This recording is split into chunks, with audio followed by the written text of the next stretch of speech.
That's right, Ashe and her companion Bob are now into the live version of the game, along with a host of the other balance changes that they were working on the PTR. Keep in mind, Ashe, like all new heroes, will have a delay onto the competitive playlist. It usually lasts 1 or 2 weeks, depending on how they decide to work it. Now, from the looks of things, the patch is the same as it was when they put it to the PTR, but a quick reminder of everything that's going into the live version of the game. And then we also have a bunch of community news items to talk about after that. First up, they made jump height consistent across the hero roster. This is mostly important for accessing certain parts of a map where, like, for example, Tracer may have been able to wiggle her way up and make a bigger jump than other characters. Now, it will be uniform across the board so that everyone can access the same parts of a map just by using the base moveset. Mercy's Valkyrie got a buff, the ultimate cost reduced by 15%. This is very key, as tempoing it out early to have it before other support ults is probably its biggest strength. Also, the healing you get from it is reverted back to 60 healing a second, but keep in mind that only counts for her ultimate, not for her primary beam. Reaper got some minor buffs, but should increase his consistency overall. The spread randomization has been reduced by 50%, so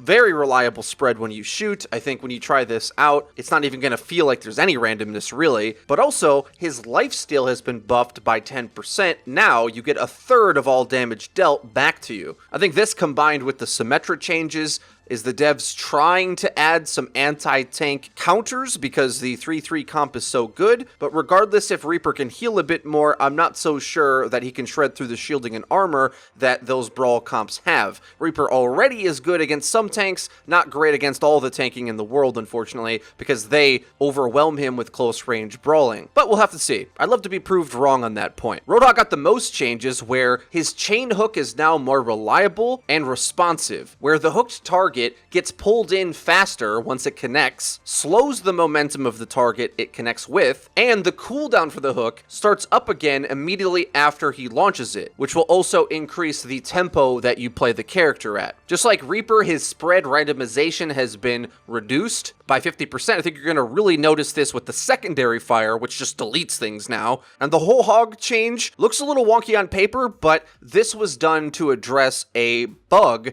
that they took out of the game where there was more velocity when the characters were hit by the whole hog closer. They removed that, and now it's more uniform across the board where you'll always fly away from the Roadhog player at 10 meters per second when you get hit by whole hog, making it strong for crowd control. Symmetra got a much needed buff on her primary fire. The beam now charges 20% faster, which still makes it kind of slow and wonky to use. I think the crucial part with Symmetra is that she has less range on her beam than Zarya. So when going up against a comp like Goats, if Symmetra can't outrange the Zarya, it's a little bit awkward of a matchup. That being said, I think with enough skill and practice, now we finally might see Symmetra go up against a 3-3 composition, because if you can somehow pocket her nearby the fight, use teleport to run away if you get rushed down, and put turrets in obnoxious spots that a 3-3 comp doesn't have a lot of range to deal with, I do think Symmetra is a viable counter to Goats, but there's already viable counters to Goats. They're just a bit too hard to play, and Symmetra might still fall in that category. But hey,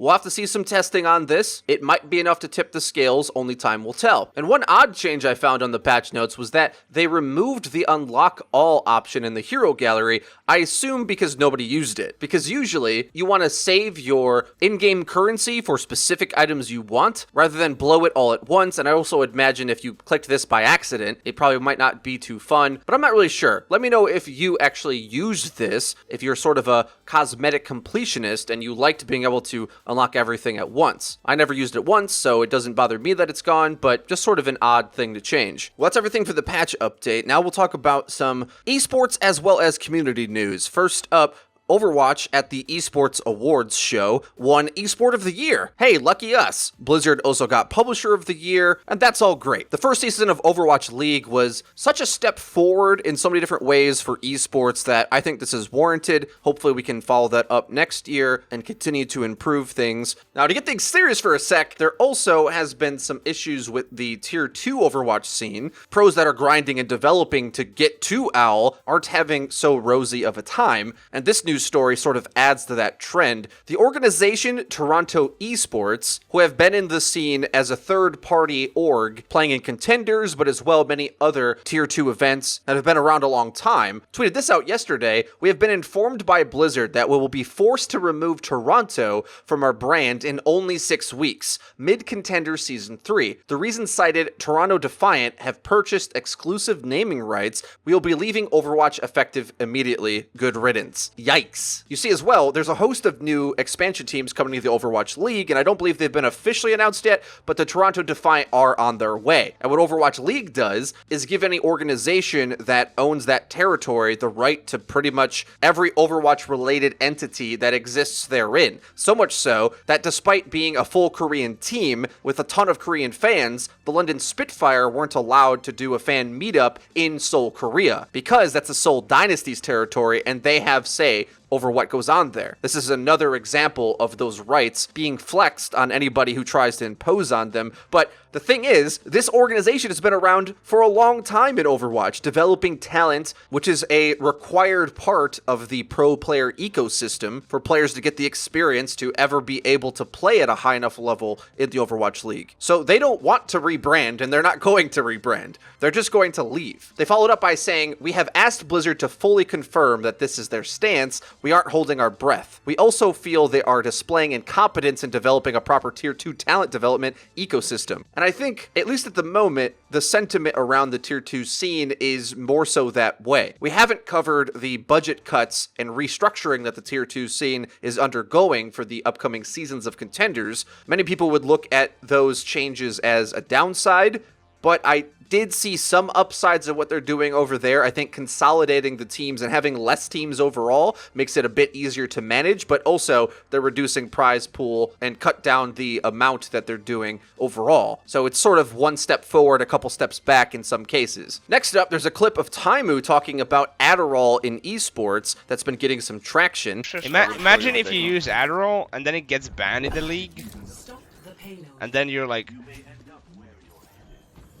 there's probably like 20 players who use Adderall or so in the league, and imagine if it was illegal.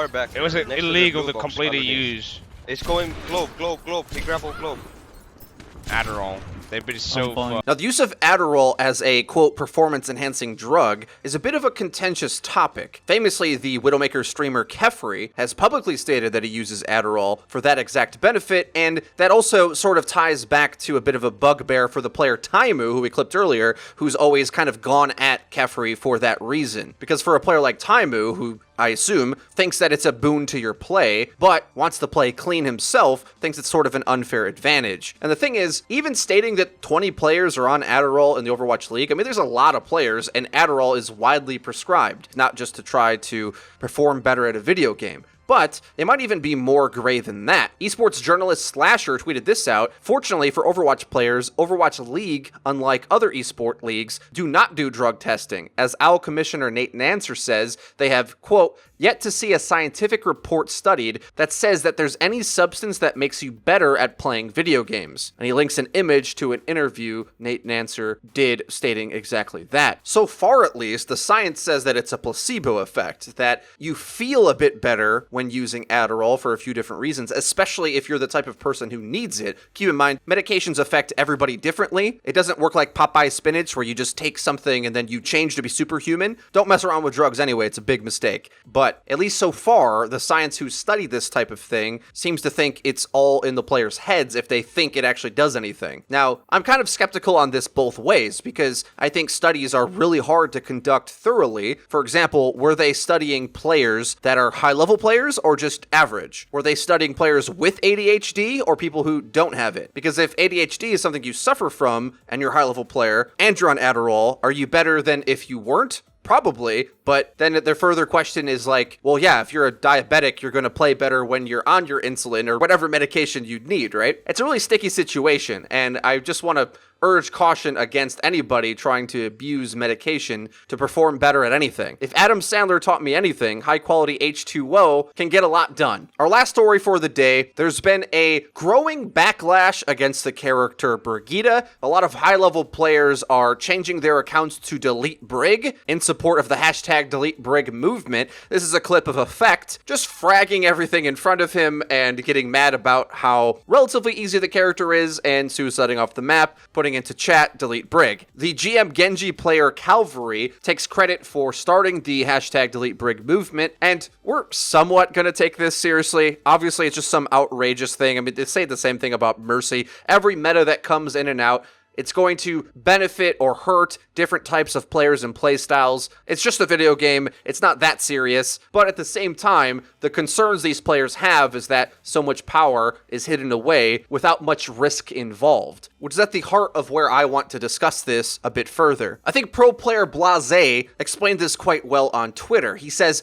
I just think Overwatch needs more high-risk, high-reward type mentality when balancing, and less low-risk, high-reward. Overwatch at its core is just too forgiving when it comes to insane abilities such as Old Mercy Insta-Res. Brigitte Stun has a 6-second cooldown and takes 0.65 seconds to cast, making it readily available and instant. He wraps it up by saying it's just insane that some abilities on a cooldown are just a billion times stronger than, for example, a Reaper ult will ever be. Now, that's not to say Reaper should get his ultimate on cooldown. Oh god, I just said it. Jeff, wipe that from your mind, Jeff. I know you watch all these videos. Don't do it, Jeff. I know we need Shadow Step replaced, but don't put Reaper's ult on cooldown instead. What have I just done? Basically what he's saying, in comparison to an ultimate out of Reaper, which takes a long time to get, it's so situational and hard to set up or get value out of, whereas a Brigitte Stun is just always available, and if you use it to get a kill anyway, that's all you really need out of a cooldown, whereas some ultimates are less useful than being able to stun your enemy instantly and freely. Now, to this entire movement, and Surefour kind of went at the people who are a bit too gung-ho about this DELETEBRIG thing, saying that these more or less hollow complaints into the void don't accomplish much, and instead, everyone should be attempting to try to give constructive feedback. For example, he suggested that Brigitte gets a bit of a delay before she's able to bash. So when she presses the button, her rocket packs on her back will light up, and there's just a small enough delay that you can actually react to seeing her come at you rather than it being basically instant. And expanding on that point, and just to wrap everything up together, I think it's very possible to get Brig to a place where like Reinhardt is. I think Ryan is a very satisfying character to play, very hard at the current state of the game, but overall I think he's balanced in a fair and rewarding way. Because with Ryan, if you want to get an insta-kill, it's extremely expensive with Pin, putting you at massive risk. To compare to Reinhardt, to make Brigitte stun, which effectively is an insta-kill a lot of the time, she would like have to lose her shield for the duration thereafter using it, or something very drastic, because otherwise she can freely rotate the cooldown and just short bash it. Imagine if Reinhardt could do that, where his pin didn't send him flying off into the next map, but he could do it at like a 5-meter distance and have a threat to insta-kill you on cooldown. It would be insane, right? His hammer swings are already powerful and rewarding, and that whole brawling metagame where you're trying to hit fire strikes and brawl and shield up and set up for a pin and crowd control a little bit, I love all of that. And I think a lot of players enjoy that melee playstyle out of Reinhardt. Whether we take Surefour's suggestion and at least require a bit of charge up to the bash so there's some counterplay to it, or rework some of her damage and healing numbers maybe so that she needs teamwork to get use out of that really powerful stun. The stun's good anyway, but she also can basically one-shot any squishy with a little bit of help. If she needed more help in order to do that same play, I think she'd be much more fair. We've gone at length to describe this probably months ago at this point. We made a video that we'd like to see Brigitte reworked into being more of a support, because at least in organized play, she's actually a DPS. I know a lot of times in rank she gets used as a support,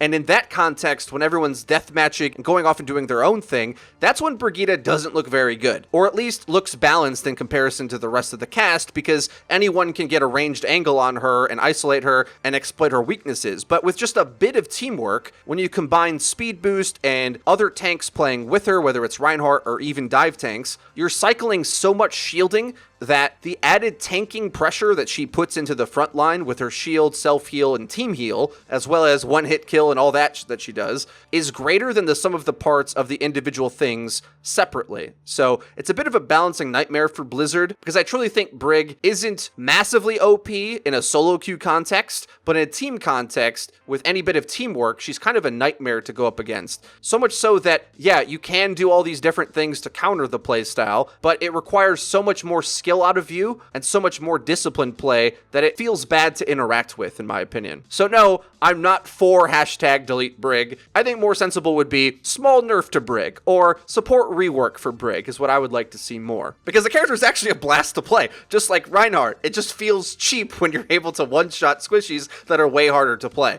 Well, guys, that's everything for today's news roundup video. Let me know your thoughts on any of the news stories covered today in the comment section down below. If you enjoyed the video, please be sure to leave it a like. It really does help us out, lets us know that you're enjoying the content. And if you haven't already, please subscribe, because we upload each and every day. So you're going to want to hit the bell icon so that you get notified when our videos go live. Link to the description is our Twitter, where we tweet out news, updates, and dank memes. I'm on there often, so I'd love to talk to you. Come say hi. That's been it for me. I've been Frito for your Overwatch. I'll see you guys next time.